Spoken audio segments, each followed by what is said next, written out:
नेपाल में एक बार फिर राजनीतिक संकट की आंधी आ गई है। 2025 की शुरुआत में जेएनजी के नेतृत्व में शुरू हुए आंदोलन ने पूरे देश को हिला दिया है और अब प्रधानमंत्री केपी शर्मा ओली को अपना इस्तीफा देना पड़ा है। आज हम समझेंगे कि आखिर क्यों नेपाल फिर से अस्थिरता के दौर में फंस गया है। इस संकट की शुरुआत हुई जनवरी 2025 में, जब सरकार ने अचानक सोशल मीडिया प्लेटफॉर्म पर प्रतिबंध लगा दिया।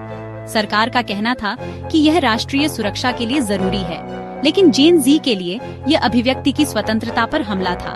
सोशल मीडिया बैन के साथ ही भ्रष्टाचार के मुद्दे भी सामने आए। सरकारी अधिकारियों पर करोड़ों रुपए के घोटाले के आरोप लगे। इसके साथ ही बेरोजगारी की दर 25% तक पहुंच गई थी। युवाओं में गुस्सा चरम पर था और वे सड़कों पर उतर आए।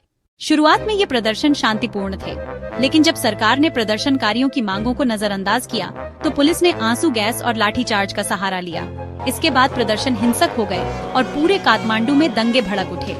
इन झड़पों में 15 लोगों की मौत हो गई और 200 से ज्यादा लोग घायल हुए। इनमें से ज्यादातर 18 से 25 साल के युवा थे। स्थिति को काबू करने के लिए सरकार ने सेना को तैनात कर दिया। पूरे काठमांडू में सैनिक गश्त शुरू हो गई और 24 घंटे का कर्फ्यू लगा दिया गया। आमतौर पर भीड़भाड़ वाली सड़कें बिल्कुल सुनसान हो गईं, दुकानें बंद हो गईं और आर्थिक गतिविधियां ठप हो गईं। केवल आपातकालीन सेवाओं को ही चलने की अनुमति थी। बढ़ते दबाव के बीच संसद में प्रधानमंत्री ओली के खिलाफ अविश्वास प्रस्ताव आया। विपक्षी दलों ने उन्हें तुरंत इस्तीफा देने की मांग की। अंतर्राष्ट्रीय समुदाय का भी दबाव बढ़ता जा रहा था।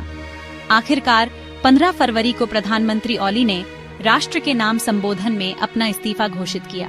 उन्होंने कहा कि वे देश में शांति बहाली के लिए यह कदम उठा रहे हैं। इस्तीफे की खबर से जनता में मिले जुले रिएक्शन आए। अब देश में अंतरिम सरकार का गठन होगा। नेपाल की अस्थिरता से भारत को गंभीर चिंता है। भारत सरकार ने तुरंत उच्च स्तरीय बैठक बुलाई। दोनों देशों के बीच अरबों रुपए का व्यापार प्रभावित हो रहा है। भारत को शरणार्थियों की समस्या का भी सामना करना पड़ सकता है। वहीं चीन भी इस स्थिति को बारीकी से देख रहा है। चीन के अरबों डॉलर के निवेश दांव पर लगे हैं। नेपाल भारत और चीन के बीच भू राजनीतिक प्रतिस्पर्धा का केंद्र है। दोनों महाशक्तियां अपने अपने हितों की रक्षा में लगी हैं। इस संकट से पूरे दक्षिण एशिया की स्थिरता पर सवाल खड़े हो गए हैं। ओली के इस्तीफे के बाद नेपाल की राजनीति अनिश्चितता के दौर में है। विभिन्न राजनीतिक दल सरकार बनाने की कोशिश में जुटे हैं।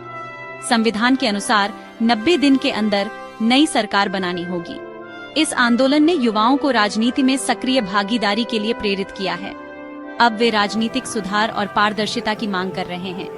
डिजिटल माध्यमों से वे अपनी आवाज उठा रहे हैं। नई सरकार के सामने आर्थिक संकट और बेरोजगारी की बड़ी चुनौती होगी। अंतर्राष्ट्रीय समुदाय भी बारीकी से स्थिति पर नजर रखे हुए हैं। नेपाल संकट 2025 ने दिखाया है कि युवा शक्ति राजनीतिक बदलाव ला सकती है। अब देखना यह है कि क्या नेपाल इस संकट से उबरकर मजबूत लोकतंत्र बना पाएगा।